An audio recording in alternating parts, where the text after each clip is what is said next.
In this class, I'm going to challenge some of the assumptions that you have about the way that you've been doing hypnosis. I want you to approach this with an open mind because I'm going to share with you something very few hypnosis trainers ever share with their clients. And that is a basis for doing hypnosis that comes from evidence-based protocols.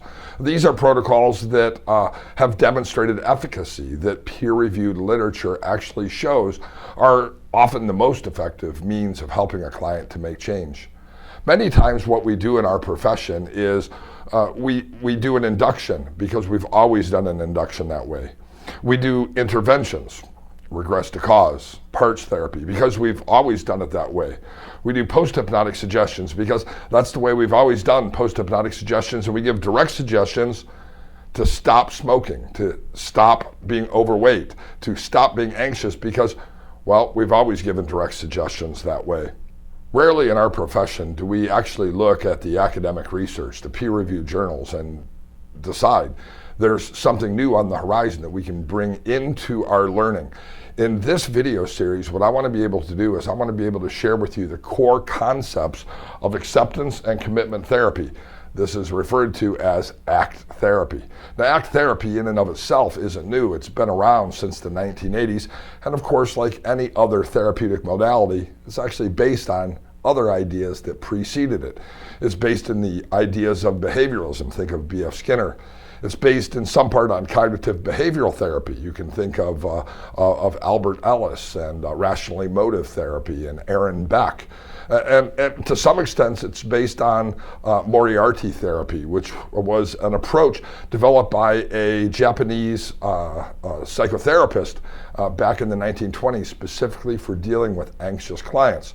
So even though ACT therapy as an academic discipline is actually new, King Solomon said it best, there's nothing new under the sun.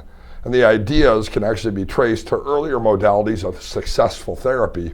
And the techniques are often based on tradition that comes from Eastern thought. In fact, some of the methods in acceptance and commitment therapy are actually 5,000-year-old methods. But what's interesting is that when these ideas are put together into a cohesive understanding of how it is that people create lasting change, and then the techniques are shared with clients in traditional therapy, therapy has better outcomes than if we use older approaches that don't have a base of empirical data to support them. What this means for us as hypnotists is that we can borrow the ideas of acceptance and commitment therapy that psychotherapy uses, and we can actually integrate that into our hypnosis. And what that does is it frees us from the trap of always using methods that come from tradition. For the last 60 to 70 years, probably the most popular induction has been the Yellman Induction. Now that people are moving hypnosis online, one of the common questions I'm getting is, how is it that I do hypnosis online since I can't touch their arms, since I can't wave my hand in front of their face, since I can't tap them on the forehead?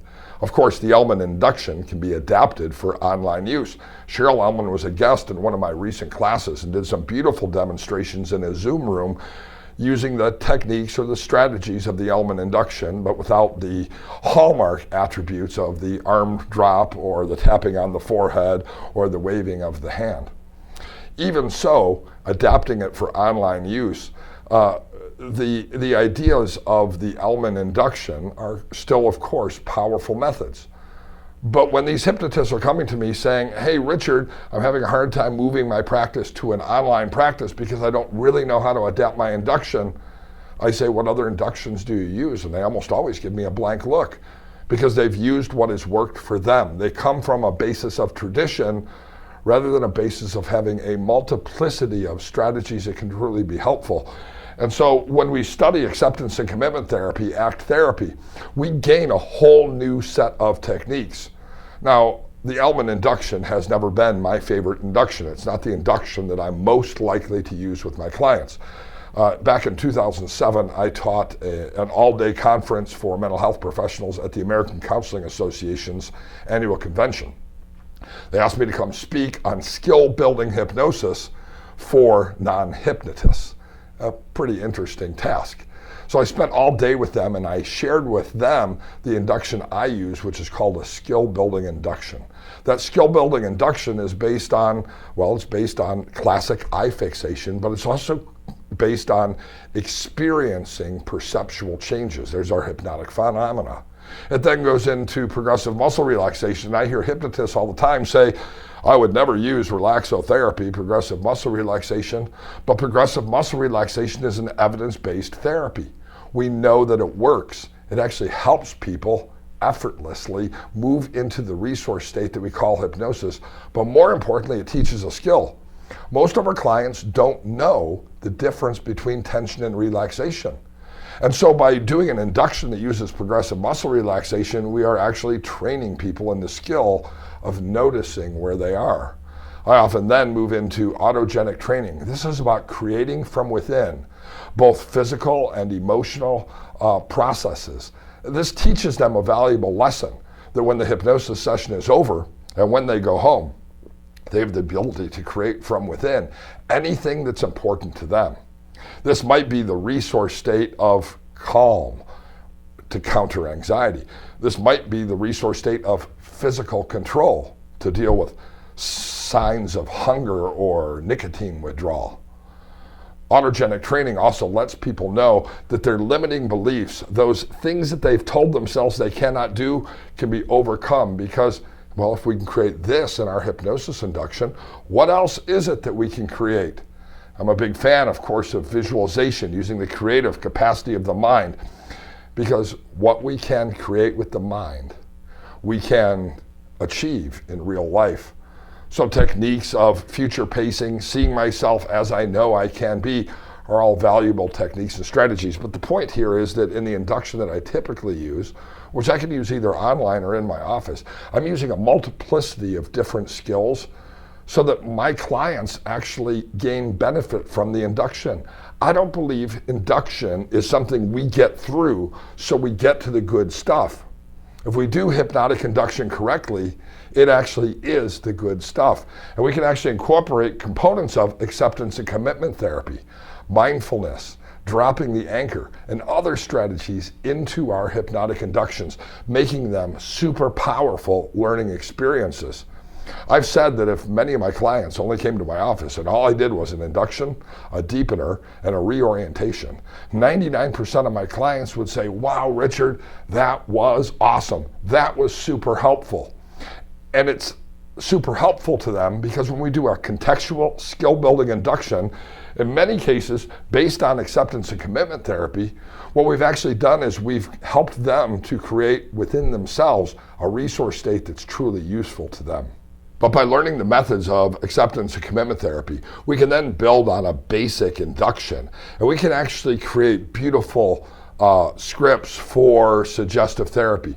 We can teach practical skills so that when the client leaves our office, when they step over the threshold of the door and into the real world, they're actually stepping into an abundant future that they created because they came to see us for hypnosis.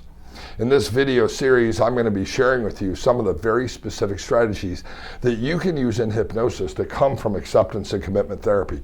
I first learned about acceptance and commitment therapy in the mid-1980s. When I was a graduate school student getting my master's degree in counseling, acceptance and commitment therapy was a new approach. It was developed in large part by Stephen Hayes, who's a researcher, a professor, and a psychologist at the University of Nevada in Reno. His books were just coming into popularity, and by the time I finished graduate school, I had a copy of one of my favorite books of all time. It's titled, Get Out of Your Mind and Into Your Life. Now, the wonderful thing about this book is this book never once uses the word hypnosis, but in my opinion, it's absolutely, hands down, the best hypnosis book out there.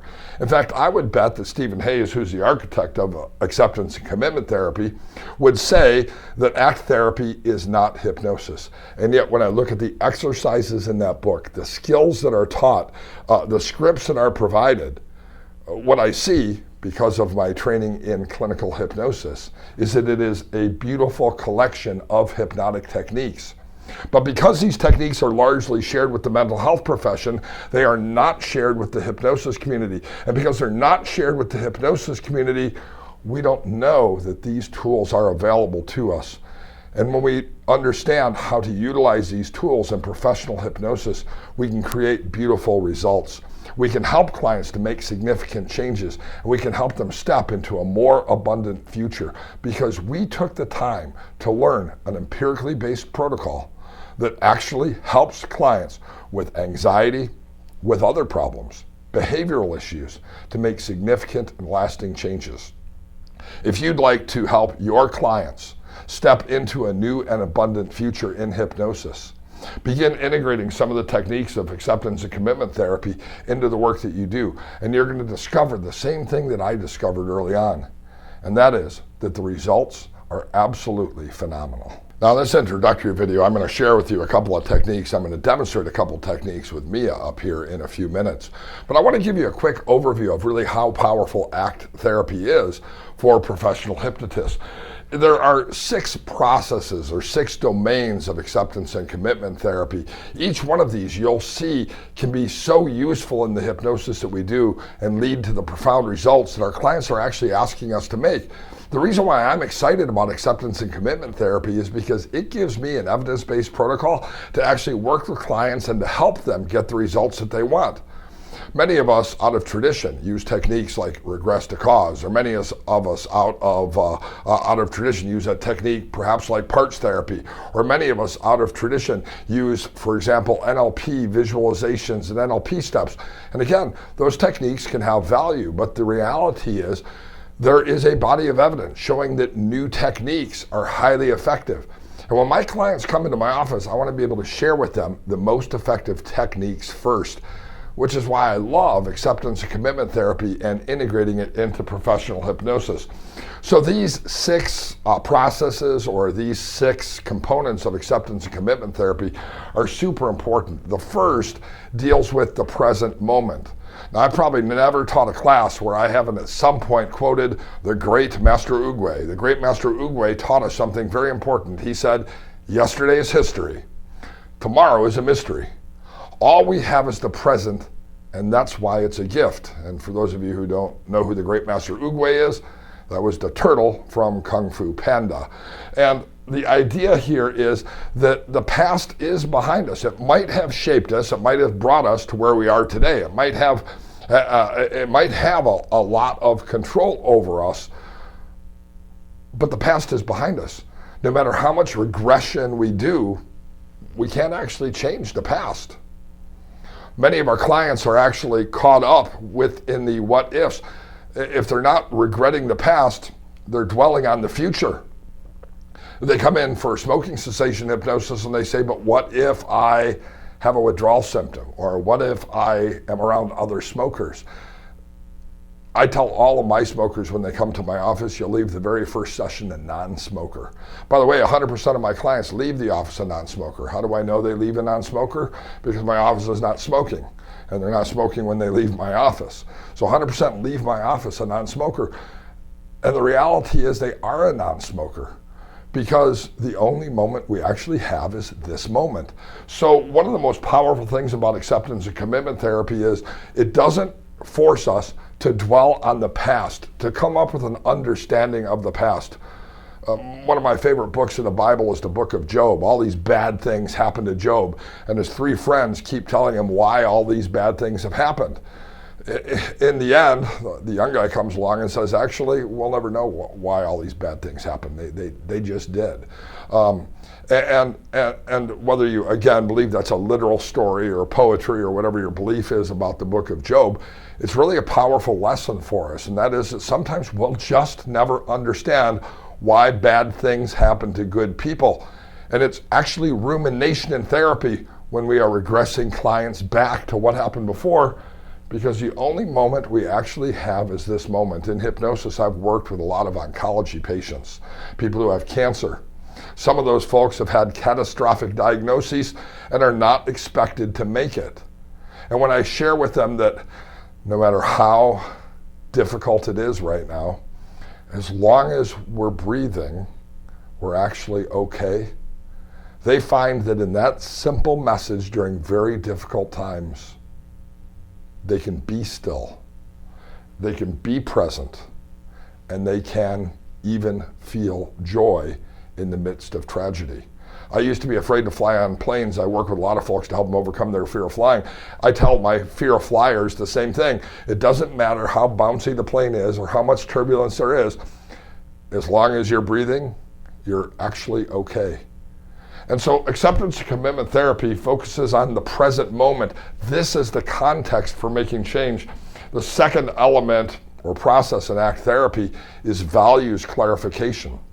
Hypnotists would recognize this as creating congruence or recognizing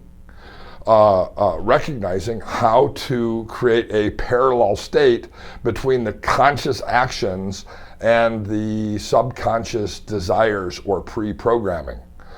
So the conscious desire is the conscious mind says, I want to lose weight today.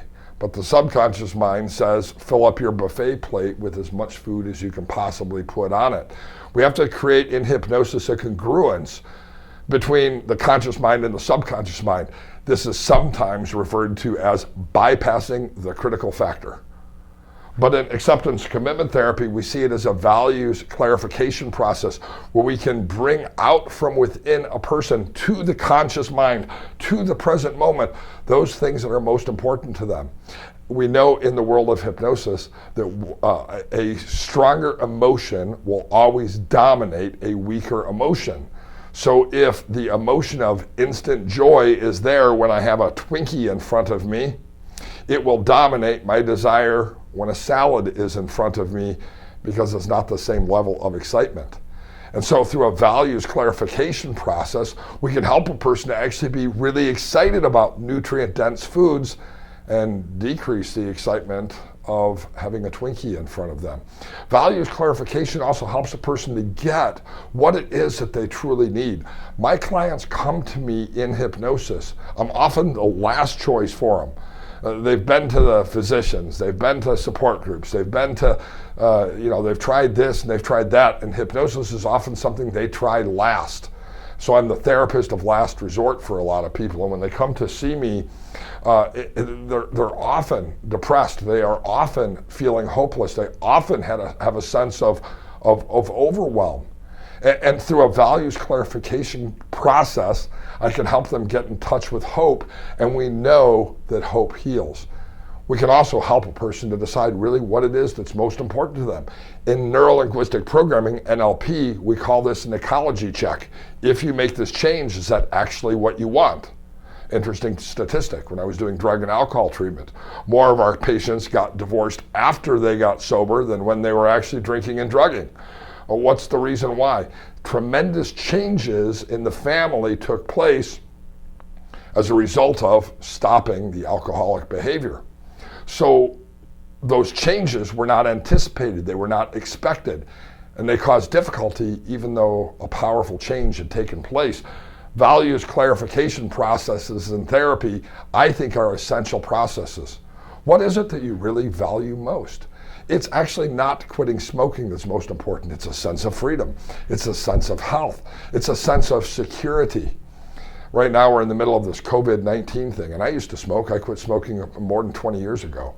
And I actually called my friend who's a physician. I've taught a couple hypnosis classes with him, by the way, Dr. Ziad Sawi, and I said, Ziad, I got a question for you. This is a respiratory illness. Has been over 20 years since I smoked a cigarette. Am I out of the woods? Right? Again, health is one of the most important things to me. Now that I'm getting older, I try to take much better care of my health than I did when I was younger. These things become more valuable as we become aware of our own mortality as we begin to age. So values clarification processes can be a great tool for making change. And the wonderful thing about acceptance and commitment therapy is it gives us techniques to really help our clients clarify what's most important to them. The third process in ACT therapy is a committed action. Everybody knows that the only way people may change in hypnosis is if they're committed to that. Somebody can't try to quit smoking, they have to be a non-smoker. They can't try to lose weight, they need to actually lose the weight.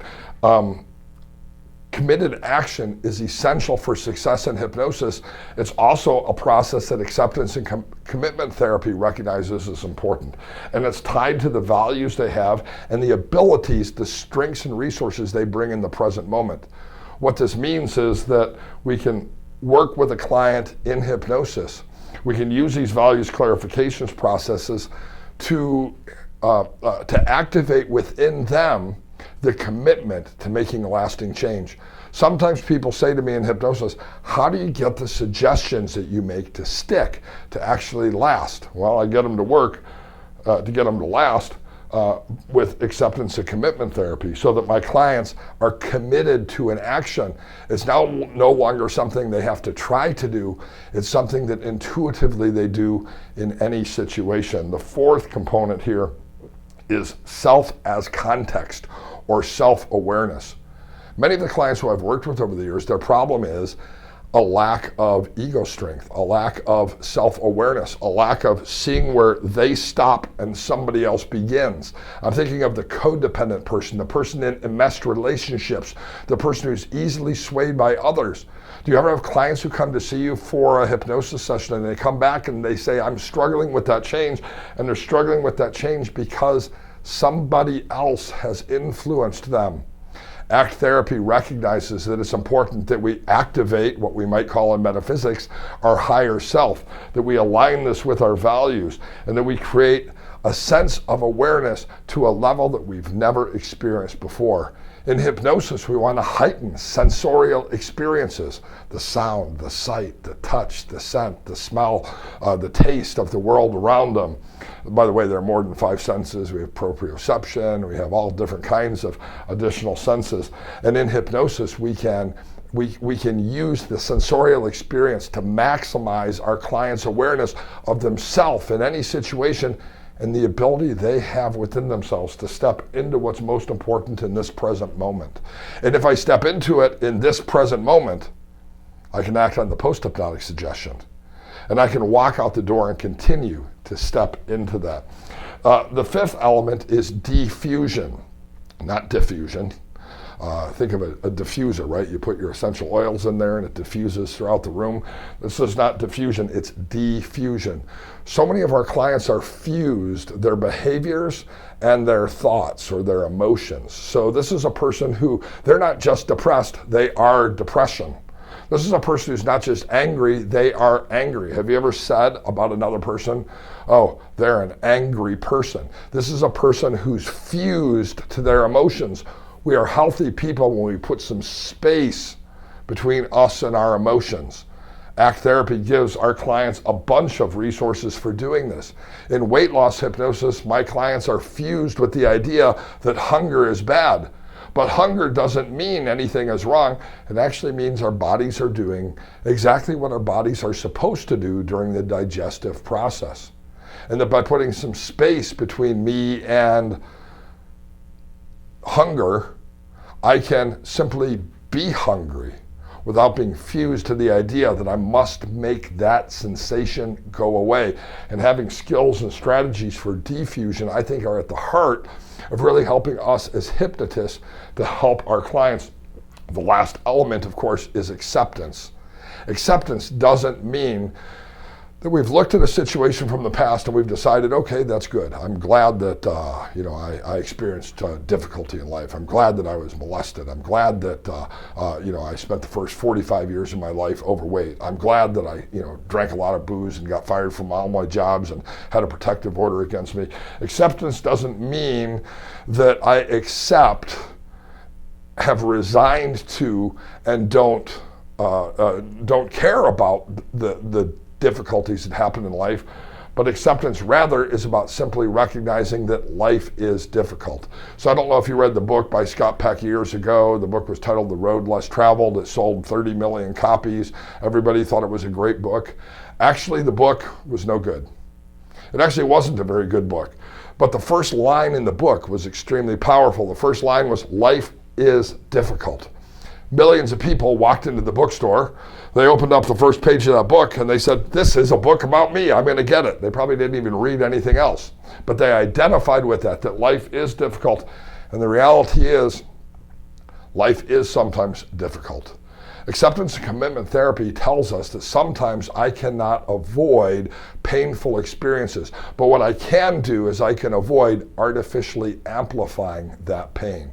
That's a really important thing. We live in a world where clients expect if I go see a hypnotist, I'll never be tempted by a cigarette or a buffet line ever again. If I go see a hypnotist, I'll never have depression again. I'll never have anxiety again. If I go to a hypnotist, I'll never be afraid to be on an airplane again. Sometimes hypnosis is sold to clients without what I think is a necessary component, and that is acceptance. I've been clean and sober now for 32 years. It was just my birthday the other day. But I remember when I went to see the movie The Doors, right? I can't remember who made the movie. It was Stanley Kubrick. Somebody made the movie, some famous director. And I remember sitting there. I probably had 20 years of sobriety when that movie came out. And they were smoking pot and drinking in that movie. It had been years since I had any sort of craving. But I remember thinking to myself, wow, 20 years later, I see these images, I see these behaviors, and it's causing within me an awareness or a desire to do something I know isn't healthy for me. Now, I didn't drink or drug that day, but acceptance is an important component. Sometimes people say, especially hypnotists, they don't like the language of the 12-step programs. I'm Richard, I'm an alcoholic. But by saying I'm Richard, I'm an alcoholic, I'm recognizing something. I'm recognizing that I've been somewhere, but my core values are not in alignment with where I've been before. And so I'm here today, in the present moment, because I'm aware of myself, to take a committed action and put some space between me and any cravings, to get out of myself and to help other people. Really pretty powerful. And that's one of the other hallmarks of acceptance and commitment therapy.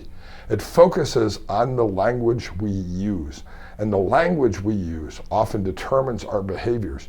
When you master the methods of acceptance and commitment therapy, what you will literally be doing is helping your clients speak to themselves more accurately. And you will be speaking to your clients with a greater awareness of how words create realities.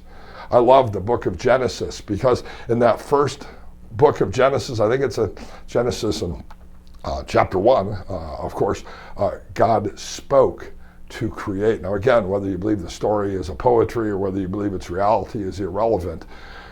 For thousands of years, we've recognized the power of words. Words can create a war. Words can end a relationship. Words can create a relationship. What we speak is important. And acceptance and commitment therapy is focused on the language that we use within all 6 of these domains so that we can more powerfully help our clients to create lasting change.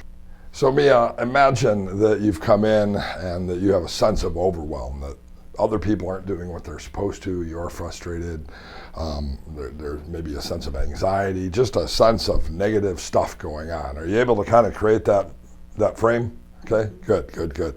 Now, I'm going to share with you a technique, and it's called dropping an anchor. Just like a boat will drop an anchor in the ocean during a storm, to keep it secure, to keep it safe, to keep it from tossing and turning in a way that isn't good for a boat, taking on water, drowning. You can drop an anchor right here, even among all of the overwhelm going on with you in the world right now. So are you excited to learn a technique that you can use not only today, but when you leave here, you can use it any place at any time to truly help you feel your best? Awesome. Great. And begin by just pressing your feet down on the floor. Press your feet down on the floor as hard as you can and notice that tension. And with that sense of overwhelm, the chaos of kids at home, the chaos of a new puppy, the chaos of a bad husband, all of those things going on, does it feel good to press your feet into the floor? Yeah. Now go ahead and take your 2 hands and press your fingertips together just like that. It feels good to release some physical tension in the middle of the storm by pressing those fingers together, doesn't it? Now go ahead and press those fingers together, and you can move those fingers around and even move your shoulders, and you can move your neck and shoulders a little bit. It'll help you to relax into this moment. And take in a breath and let those hands collapse onto your lap with the eyes closed down. With each breath, marking each moment, being fully present in the middle of this storm. Now, I don't know a strategy for making everybody else do the things that they're supposed to do. Sometimes we don't have the ability to stop the storm or the chaos around us. But when a ship's captain needs the safety and security of the moment, he can drop anchor. And in this place, in this time, as you pay attention to your hands, think of the word heavy and say to yourself, my hands are heavy, my hands are heavy, and let those hands be heavy. As you pay attention to your eyelids, you can notice a sense of relaxation in those closed eyes. It feels pretty good in the storm of life to take a moment in a safe place like this to set the difficulties outside the door and to be fully present in this moment, letting the eyelids relax. So very heavy that even though you know you could open them if you wanted to, it feels so good to leave the eyes closed right now. Pay attention to your breath, breathing in, breathing out. Pay attention to the feeling of the fabric below your fingertips as they rest on your lap, the weight of the sweater around your shoulders, and even the sensation of the hair on the side of your body. By paying attention to these things, you're paying attention to this moment, and this moment is your anchor. It's perfectly okay for the storm to exist as well. I don't know if you can notice the awareness of the kids needing to do their homework, or the puppy taking the trash, or the husband not listening to the things that he should be doing, that have all created that sense of overwhelm around you. But even as those things exist, you can exist here, having dropped that anchor, being safe and secure in a moment of calm. And it feels pretty good, doesn't it?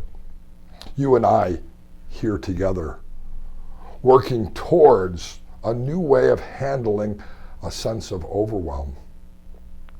Almost as if I'm also a ship next to you, parked in the same storm.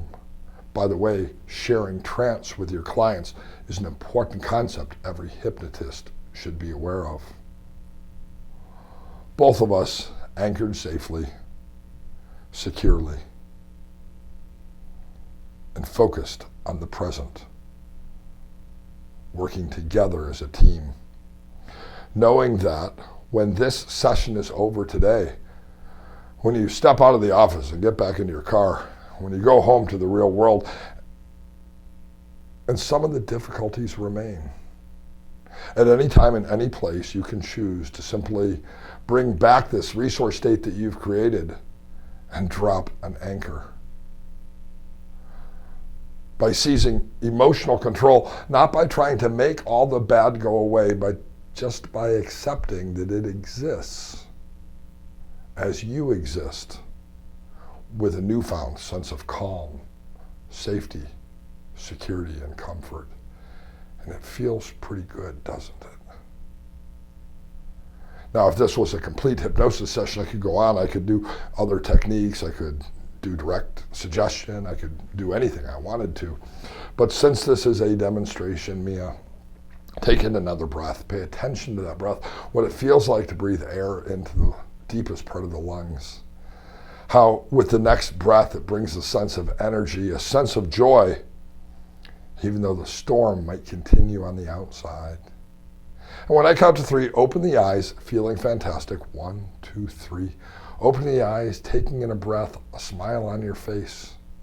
Knowing now a new strategy for in any time and any place, dropping an anchor while the chaos remains. It's a pretty valuable strategy, isn't it? Yeah. Did it feel comfortable?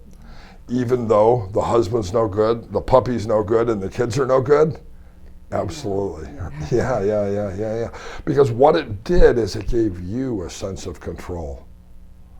It allowed you to move towards a point of acceptance. When we move towards a point of acceptance, rather than trying to make the bad go away, even if it still remains, it holds no power. And that helps our clients to meet their deepest need. And our deepest need, the reason our clients come to us, is because they want a sense of freedom. A lot of you don't know that back in the day, I actually put myself through college by making balloon animals and doing magic shows at kids' parties. So poof, have made me instantly disappear for a few minutes. And in these minutes, I want to talk about something important in acceptance and commitment therapy. That is the importance of words and relational frame theory. Now, the idea of relational frame theory is that people rule the animal kingdom because we have a skill that other animals don't. It's not only because we have thumbs. It's because we have the ability to take two unrelated and arbitrary anythings and create with our creative mind a relational frame, a reason or a justification as to why those two things coexist. Now, this is really a pretty powerful concept because it explains a lot. It explains why somebody has a belief that you make me angry. It explains the belief that I can't go bowling without a cigarette. It explains the belief that I must eat the buffet to the point of excess rather than simply getting making some healthy food choices in the correct portion, even though the people around me might choose to do something different. Relational frame theory really explains a lot about human behavior. And when I work with clients, I am hypnotizing them. I am dehypnotizing them as much as I am hypnotizing them. And I am dehypnotizing them from the artificial relational frames that they have that cause them so much difficulty. And so let me kind of do an exercise with you that'll help you actually understand this better. What I want you to do is I want you to think of any two things in the room where you are. So as you're watching this presentation, there are probably two things in the room. Think of any of those two things that you want to, okay? So it could be anything. It could be a chair, it could be a cup, it could be a camera. Think of any two objects that are in the room with you. Just pay attention to what those two things are. Now, answer these three questions. Question number one, and don't worry, you'll always be able to find an answer. How is the first object like the second object? How is the first object like the second object? Okay.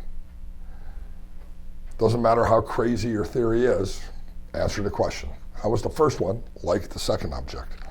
Now, the next question, how is the first object better than the second object? Why is it better than the second object? And now the third question, you might think this is difficult, but don't worry, before we get to the dun, dun, dun, dun, dun, dun, dun, you will have actually had an answer. How is the first object the parent of the second object? How is the first object the parent of the second object? Now what's happening here is your mind is thinking of all kinds of creative answers, but your mind can always find an answer no matter how ridiculous it is, because we have the ability to create these arbitrary relationships at any time. This is what happens in therapy. Our clients create artificial relationships between two unrelated things. This is where they believe they don't have control over their emotions because somebody else does. These relationships between different things in our world have led to some of our greatest discoveries and our greatest experiences in life, but they've also led to some of our greatest failures and our greatest frustrations in life. Because he or she did that means this or that. Because I experienced this, this means that. Those are examples of relational frames. And in hypnosis, what we want to do is we want to use techniques that can actually help us to break the artificial relational frames that our clients hold so that they can again feel a sense of freedom. I'm going to bring Mia back and I'm going to guide her through a process of experiencing this. 现在我跟老婆一起 However, I can't do this whole process in Chinese with you because most of you won't have a clue what it is that I'm talking about. Now, Mia's native language is Chinese, and the good news is she's an English student. So this video gives her a chance to really practice hearing me speaking English and even speaking English as well. So Mia, welcome aboard. Thank you. Now imagine that you're my client and you're here in my office. Okay? And you're here because you've had what we in therapy would call a relational frame. Sometimes in therapy we might call this a cognitive error. In a 12-step program we might call this stinking thinking. I'm going to go through a process with one that many people find very similar. So have you ever thought to yourself, the kids are not doing their homework? Right. And so when the kids aren't doing their homework, what do you think that means? Oh my God, I will be saying I'm a bad mom. Okay, so you think to yourself, if they don't do the homework, I'm a bad mom. Mm-hmm. Now, if you're a bad mom, what's the problem with that? The problem, I will be supposed to my parents. Oh, you'll disappoint your parents. Yes. Right. And of course, it's very important in, I think, all cultures, but especially in Chinese culture, that we don't disappoint the elders. So it's important that the kids do their homework. Now, this is completely rational. But our misbeliefs come almost always from a grain of truth. So Mia's become paralyzed by the idea that I must be a bad person because the kids aren't doing their homework. And if I'm a bad mom, I'm going to disappoint my parents. And what happens if you disappoint your parents? Because I'm so sad. Then you become very sad. Yeah. So if you're sad, it's the kid's fault, right? There we go. So you see these fusion of ideas. Each one of these things is really independent and not related to another. But we put the whole stinking thinking together, all of these cognitive errors together, and day after day of difficulty making kids do their homework can cause a person to now feel that my life is sad. So with my clients who come into my office, I want them to sometimes not only verbally and not only cognitively, not only with their thinking or with their words, but even with their bodies and their actions, I want them to be able to smash these old ideas. Yep. We're going to smash them here in just a minute. So go ahead and close your eyes down. You can imagine that we've done a hypnosis session. We've done an induction. We've done a deepener. You have imagined a single white puffy cloud lazily and leisurely floating off the horizon. I've counted backwards from 5 to 1. 5, 4, 3, 2, 1, 0. And now in this resource state that we call hypnosis, it gives us an opportunity not only to think about things, but to actually do something about it. We're going to separate the belief that I have a lousy life because of the kids. We're going to separate the belief that my worth as a person is tied to the actions of another person or even the judgment of another person. So Mia, with your eyes closed, I want you to take those hands and I want you to put them together like you're clapping them, just like that, and hold the palms of those hands together. And recognize two different beliefs. On the left side, a belief that says, others determine my value and my worth. And on the right side, I determine my value and my worth. Taking a breath, breathe in, and clap those hands together. By clapping those hands together, smash apart the frames that held those two opposing beliefs together. Taking another breath, clap those hands together. Go ahead, clap those hands together. Separating your worth from the actions of the kids. Go ahead, clap those hands together again. Separating your sense of importance from the importance others have attached to you. Taking another breath, you can let your hands relax. Let your hands relax on your lap. Breathing in, breathing out. And seeing from a new perspective the kid's responsibility to do homework. The love your parents have for you. And your value as a person. All independent. No longer tied together. Taking another breath. When you breathe in that breath, notice how good it feels to be in this moment. Taking another breath, stretching out any muscles that need to be stretched. And when I count to 3, opening the eyes, feeling fantastic. San Kayanjing. Now, was that process actually helpful to you? Did it help you to really put the kids here, your parents' perceptions here, and your own value and self-worth here? Did it feel good to actually clap? Yes, Yeah, that, by the way, is a genuine smile. Mm-hmm. Because often in therapy, what we do is we think about these things rather than taking an action. Years ago, I actually put a treadmill in my therapy office. And the reason why is I was talking to clients about taking action to help them feel better. I thought to myself, what if I actually had them engage in an action that helped them feel better? And we know that walking every day, aerobic exercise on a regular basis is actually more effective than antidepressant medication. So rather than simply talking about taking action, I wanted my clients to begin practicing taking action in my office. And I began to often do a session with clients on a treadmill. This is really the same thing. If we're talking about demolishing old ideas, by the way, the big book of Alcoholics Anonymous, it only uses violence once. It says our old ideas must be smashed.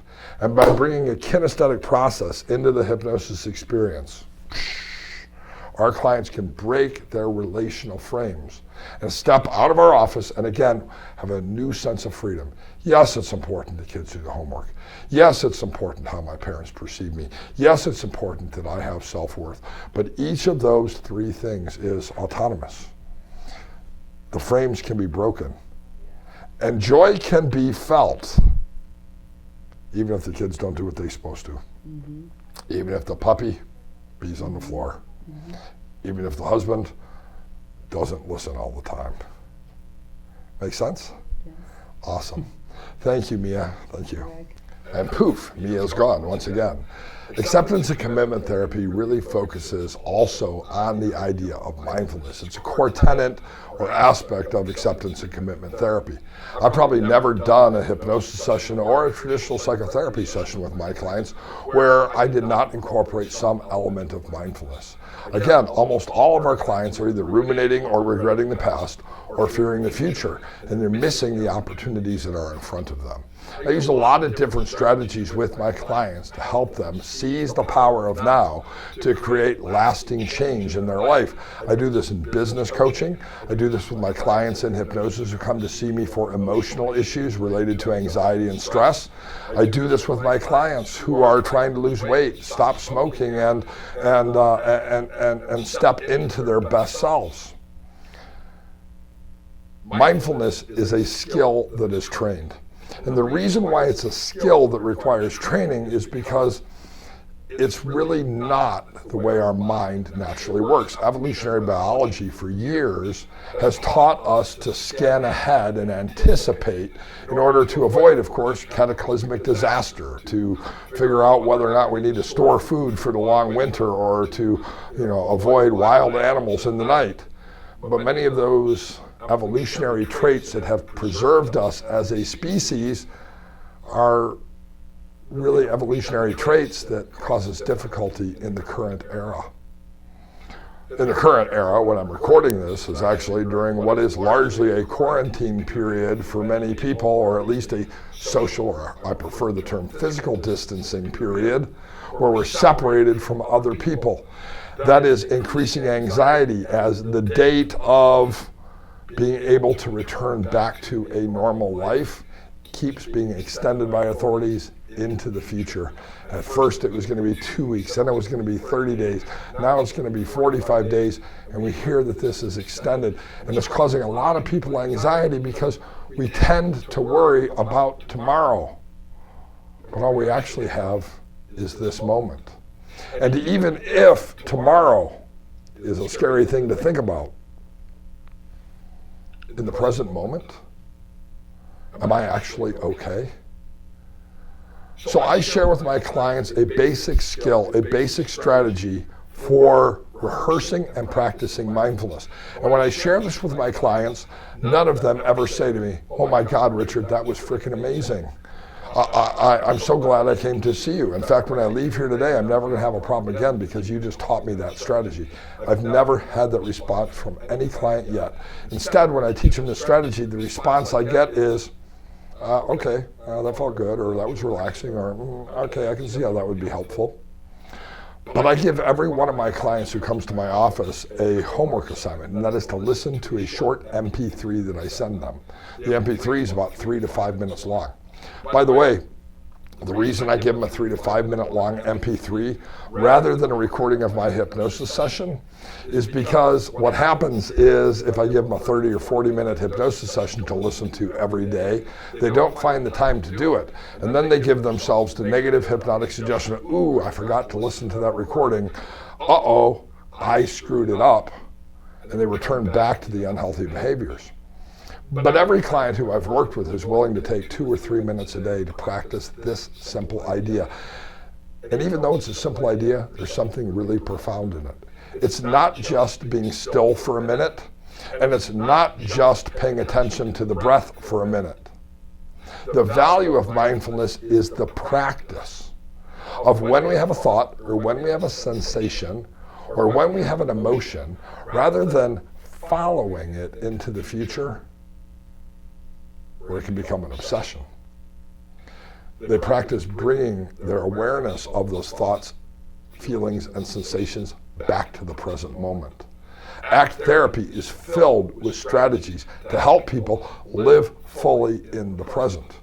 One of my favorite strategies from ACT therapy is called leaves on a stream, where a person pictures himself standing by a stream and watching the leaves during the fall into the stream.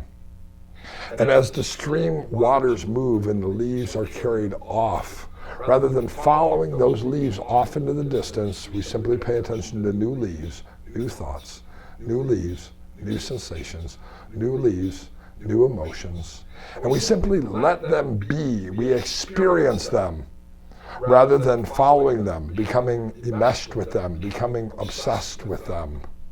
What the mind attends to, it considers. What it considers, it eventually takes action upon. And so if we follow a thought, if we follow a sensation that's not a resource state, we eventually test it, we eventually act on it. That's where relapse comes from in drug and alcohol hypnotherapy.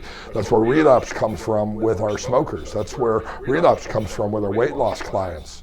Following a thought, following a sensation, following a feeling, becoming enmeshed with it, combining it with a relational frame, and then taking an action to find instant relief because those things are bad. By simply letting the leaves fall in the stream and drift off into the distance, choosing instead to pay attention to the new leaves in the new moment, we put some space between us and our actions. But back to a basic strategy. A basic strategy is to encourage your client to simply spend 1 minute paying attention to the breath. And the reason why we pay attention to the breath in mindfulness is because no matter where we go, we always have the breath with us. And so what the breath becomes is essentially a focal point that they can pay attention to in any situation, no matter where they are. So in other words, they can do this in my office, but when they go back to work and they're with their boss, or when they're at home and they're with their kids and dog and spouse, or when they go out into the real world where difficulties exist, at any time, in any place, they find themselves with a sense of overwhelm. They can bring their attention back to the breath. And each breath marks each moment. And in each moment, as long as I'm breathing, even if I have a diagnosis of cancer, even if I'm stuck in quarantine for 30 days instead of 14 days. Even if there's financial difficulties looming, in this moment, the reality is I'm actually okay. Mindfulness helps a person to learn how to accept living in a less than perfect world. I think we often set our clients up for failure by trying to help them get undepressed or unanxious or whatever, because eventually the world will bring difficulties again. And again, my favorite quote from Stephen Hayes is, we can't avoid pain in life, but we can avoid artificially amplifying our misery. So let's practice mindfulness together. Pay attention to the breath in this moment. Wherever you are watching this video, just breathe in, breathe out. And as you pay attention to your breath, breathing in, breathing out, really study the breath, become an observer. Notice what it feels like to breathe in and breathe out. And if your eyes aren't closed, you can go ahead and close the eyes down. You can set aside any concerns or regrets or sorrows of yesterday or any fears of the future and be fully present in this moment. Simply paying attention to something as simple as the breath. And so breathe in and breathe out. Paying attention to the rate of the air you take into the lungs, the feeling of the air deep in the lungs, what it feels like to exhale the air. We often breathe mindlessly without ever thinking about it. We've been doing it from the first day of life, and we'll do it until the last day of life, but by studying the breath, becoming an observer of the breath, you're choosing to practice paying attention to this moment. And continue to breathe in and breathe out. I'm going to time you using this Swiss chronometer for the next 30 seconds. I'm going to be silent over the next 30 seconds. And you'll notice that your mind does what minds do. It'll wander, it'll think, it'll feel. Like a fish swims in water, people swim in thoughts. The idea here is not to not have a thought, not to not have a sensation, not to not have any emotions, but instead, when you have them, to say, oh, that was a thought, that was a sensation, that was a feeling, and choose to bring your attention back to the breath. And if you have to do it 50 times in the next 30 seconds, that's okay, because you'll be practicing. This is how you stop a racing mind. This is how, if you're an attention deficit disordered student, you get the A. This is how, if you can't go to sleep at night, you create a deep and restful and tranquil resource state. You bring the attention back to the moment and let a thought be a thought, or a sensation be a sensation, or a feeling be a feeling. And your 30 seconds begins right now.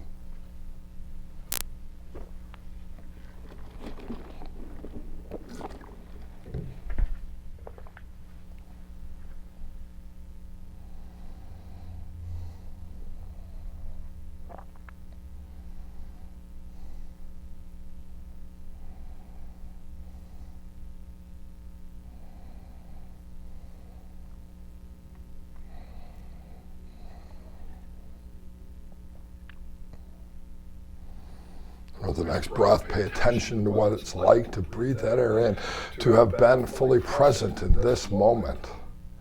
And when you're ready, open the eyes. Open the eyes, feeling fantastic. And if your eyes aren't open yet, go ahead and open the eyes. Open the eyes, feeling fantastic. In this video presentation, my hope is that you have a greater understanding of how new approaches in hypnosis can be based on the therapeutic protocols from other disciplines of helping. Over the next couple of months, I offer a comprehensive training course in acceptance and commitment therapy for hypnotists. This is an opportunity to see complete sessions start to finish, to get the scripts for those sessions, to learn a method of hypnosis that doesn't require we fix the past to live fully in the present. I wrote a book on this. The book is titled, I wrote a book with Kelly Woods titled Reframing Hypnotherapy. Some of the things that are in that book are things that I'm going to be teaching in this course. But the course that I'm providing online is a comprehensive learning course.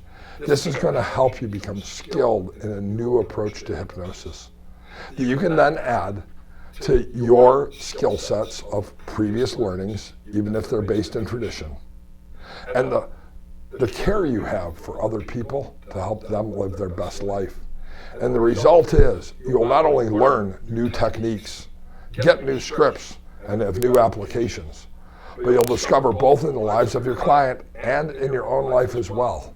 Success at every turn.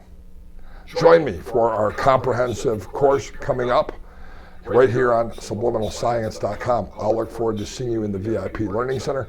Make sure you register for that course if you'd like to take the content in this lecture and take it to help you move to the expert level. I'll see you in a couple of weeks.